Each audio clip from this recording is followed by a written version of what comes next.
अच्छा, अब सिद्दीक जान, जिस तरह आपने बात की नुकसानात की, शहबाज राना साहब को आपने कोट किया और जाहिर है कि वो इमरान खान के दौर में भी उन पर तनकीद करते थे, तो ये जो 14 अरब डॉलर की बात की है, खुद एस्टीमेट जो IMF को दिए हैं कि जी इतना हमने नुकसान उठा लिया, एक साल के एस्टीमेट थे एक्सपोर्ट और रेमिटेंसेज में, तो ये लगभग जो मैंने एक रफ सा आइडिया लगाया 4000 अरब रुपया बनता है। 4000 अरब रुपया उसका नुकसान एक साल में इस हुकूमत ने कर दिया है। अब सुनिए, क्या ये वजूहात हैं कि अब मामला संभल नहीं रहे? फाइनेंशियल टाइम्स लिख रहा है कि पाकिस्तान दिवालियापन से बच नहीं सकेगा अगर हमारे कर्जे रीशेड्यूल नहीं होते, तो बहुत ज़्यादा मुश्किल हो जाएगा। ये सब बातें लिखी जा रही हैं। अब उस दौरान में APC हमारे प्रोग्राम में असद कैसर साहब आए, वो कह रहे थे जी अभी फैसला नहीं। हम कह रहे थे कि जी आप तहरीक इंसाफ तो कह रही है कि इनकार है APC में जाने से, वो कह रहे थे अभी फाइनल डिसीजन नहीं है। वाज़े तौर पर उनका इशारा था कि वो शायद हम जाना चाहिए। फवाद चौधरी ने कहा जी हमें शेख रशीद को, आजम स्वाति को, हमें दोनों को भेजना चाहिए। अब वो भी तंग आके कह रहे हैं असद कैसर साहब कि जी हुकूमत का रवैया गैर आईनी है, ऐसे माहौल में यकजहती का सवाल ही पैदा नहीं होता। क्या ये गिरफ्तारियों की वजह से समझिए आपको लगता है कि जो मुकदमात और जिस तरह के बंद रहे हैं, सबको पता है कि वो शराब का, नशे का, असलहे का, इस तरह के मुकदमात बन रहे हैं जो अदालतों में जाकर अदालतें भी तंग आ रही हैं कि हो क्या रहा है, कभी कराची में कभी वहाँ जगह पर मुकदमा कर दो। तो ऐसे माहौल में तो ये शायद हुकूमत के लिए या अजीब सी बात होगी कि जनाब वो कहें कि हाँ जी आ जाएं। ये सिर्फ एक ज़ाहरी तौर पर कह रहे हैं ताकि मलबा डाला जा सके। देखिए APC हमने बुलाई थी, हालात मुल्क के माशी भी, अमन अमान का भी, तो इमरान खान आया नहीं जी। सामा, हुकूमत ने मजाक बना के रखा हुआ है, ट्वीट पे वो लोगों को गिरफ्तार कर रहे हैं, हद होती है। यानी कि फ्रीडम ऑफ जो स्पीच है वो तो लगता है इस मुल्क से खत्म ही हो गया है। चाहे वो सियासतदान हो, चाहे सहाफ़ी हो, आप हो, मैं हूं, या कोई भी शख्स हो, अगर वो कोई ट्वीट कर रहा है भाई, वो उसकी जाती राय हो सकती है। वो अगर लिख रहा है कहीं पर या कहीं पर कुछ बोल रहा है तो आप उसकी राय का एहतराम नहीं कर सकते हैं, तो कम से कम गिरफ्तार तो ना करवाएं ना। ये कौन सी गिरफ्तारियां, जिस तरह आपने कहा कि खुद हैरान और परेशान है हमारा अदालती निज़ाम भी कि भाई किस किस्म के केसेस आ रहे हैं कि किसी शख्स ने कहीं पर कोई इंटरव्यू में बात बोल दी तो गिरफ्तार कर लो, किसी ने ट्वीट कर दिया तो गिरफ्तार कर लो। ये फिर मवाजना नैब जो केसेस हैं उनसे करते हैं।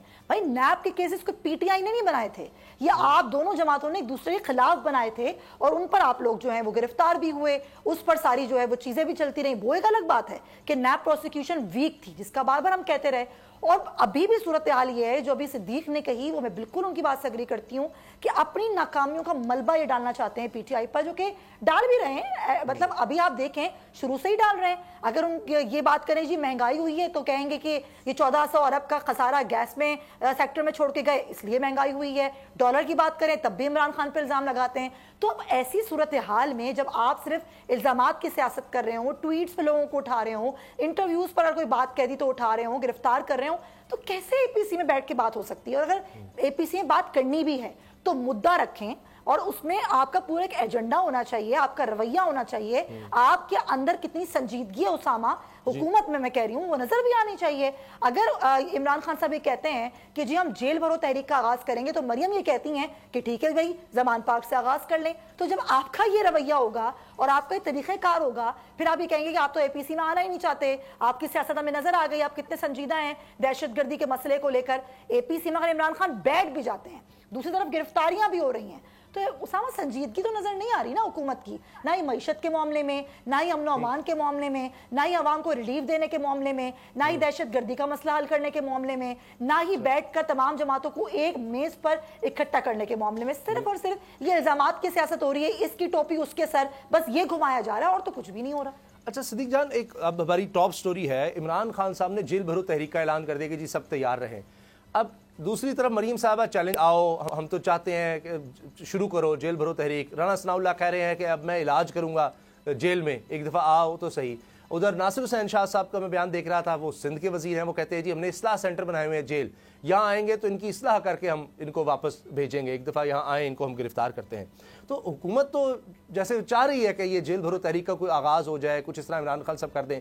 तो क्या इमरान खान साहब ये फिर कोई गलती कर रहे हैं कि इस तरह का ऐलान करके, चूँकि हुकूमत ये कह देती है कि जी ये तो इमरान खान की अपोजिशन की वजह से सारे मुल्क के हालात ख़राब हैं, कुछ भी नहीं हो पा रहा, ये सारा इमरान खान का किया धरा है। यानी तमाम मसाइल का जो वो बताते हैं कि वजह है वो सिर्फ और सिर्फ इमरान खान है, उनको किसी तरह से, और बार बार कहते हैं माइनस कर दें, इमरान खान को माइनस कर दें तो जैसे सब कुछ ठीक हो जाएगा। तो इमरान खान साहब ये जो कह रहे हैं कि जी एक दफ़ा शौक पूरा कर लें, हम जेल भरो तहरीक करेंगे, आपका क्या ख्याल है कि ये तो ऐसे लग रहा है जैसे हुकूमत का वो शौक पूरा करने जा रहे हैं, वो तो चाहते थे मुकदमा तो बनाते चले जा रहे हैं इन पर। देखें, ये इमरान खान हुकूमत पर दबाव बढ़ाने के लिए नहीं कर रहे, ये इमरान खान इदारों पर, इस्टेब्लिशमेंट पर दबाव बढ़ाने के लिए कर रहे हैं। और वजह यह है कि मरीम नवाज साहिबा ने कल सरेआम ये इस्टेब्लिशमेंट को कहा कि इमरान खान मुझे आउट चाहिए सियासत से, मुझे इमरान खान सियासत से बाहर चाहिए। ये कल उन्होंने इस्टेब्लिशमेंट को हुक्म के अंदाज में कहा है और ये बड़ी अफसोसनाक सूरत हाल है। जब इदारा कह रहा है कि हम गैर जानबदार हो गए, हम एपॉलिटिकल हो गए हैं, हम न्यूट्रल हो गए हैं, तो मरीम नवाज साहिबा इदारे को हुक्म के अंदाज में कह रही हैं कि मुझे इमरान खान सियासत से बाहर चाहिए। तो ये इमरान खान इदारों पर इसलिए दबाव बढ़ा रहे हैं कि क्योंकि इमरान खान भी ये समझते हैं कि इदारे और हुकूमत एक पेज पर है और इमरान खान ये बात जानते हैं कि अगर इमरान खान को नाहिल करवाना है तो हुकूमत के पास की बात नहीं है, हुकूमत नहीं करवा सकती, इदारे करवाएंगे, हुकूमत के कहने पर करवाएंगे, नवाज शरीफ की रजा के लिए करवाएंगे।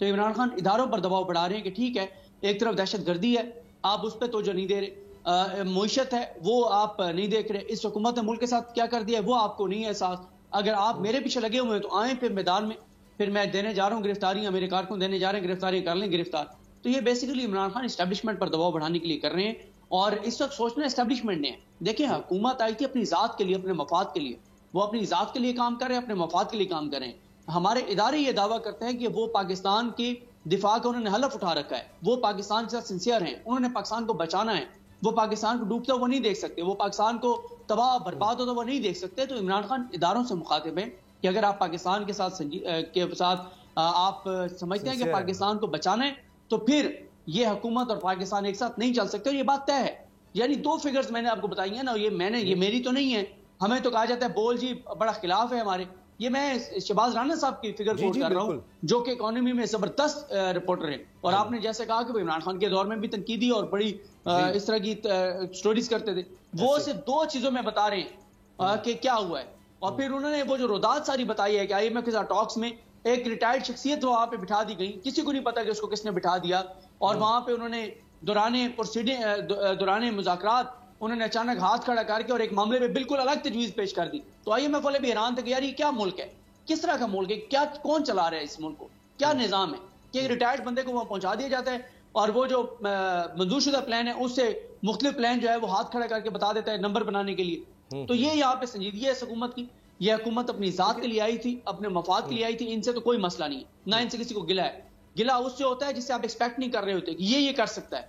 इनसे क्या गिला है, इनका तो पहले पता था, जिन्होंने आज तक मुल्क को लूटा है वो फिर लूटेंगे, जिनके असासे बाहर हैं, जदादें बाहर हैं, डॉलर्स में इनकी रकमें हैं बाहर, डॉलर ऊपर जाते हैं इनको फायदा होता है, इनकी जदादें बढ़ जाती हैं। जो दो आप फिगर जो बता रहे थे ना, और आपने कहा 4,000 अरब 15 अरब डॉलर, भाई सिर्फ जो हमारे बैरूनी कर्जे बढ़ गए हैं ना डॉलर ऊपर जाने की वजह से, वो 5,200 अरब हैं। 5200 अरब उसामा गाजी साहब, 5200 अरब सिर्फ कर्जे हमारे बैरूनी बढ़ गए हैं इस आगजार की वजह से। खूने नाहक बहुत पी चुकी ये जमीन, अब कोई दिन में ये खून उगलने को है, खत्म हो जाएगी ये तमाशागरी, वक्त पलटेगा रोजे जजा की तरह। ये जो पेशावर में ताजा लहू है बहा, एक क़यामत करेगा फलक पर बपा। गम की सलमनाक घड़ी में बोल सानह पेशावर में शहीद होने वालों के लवाहिकीन के साथ। सब्सक्राइब करें और बेल दबाएं ताकि कोई खबर रह न जाए।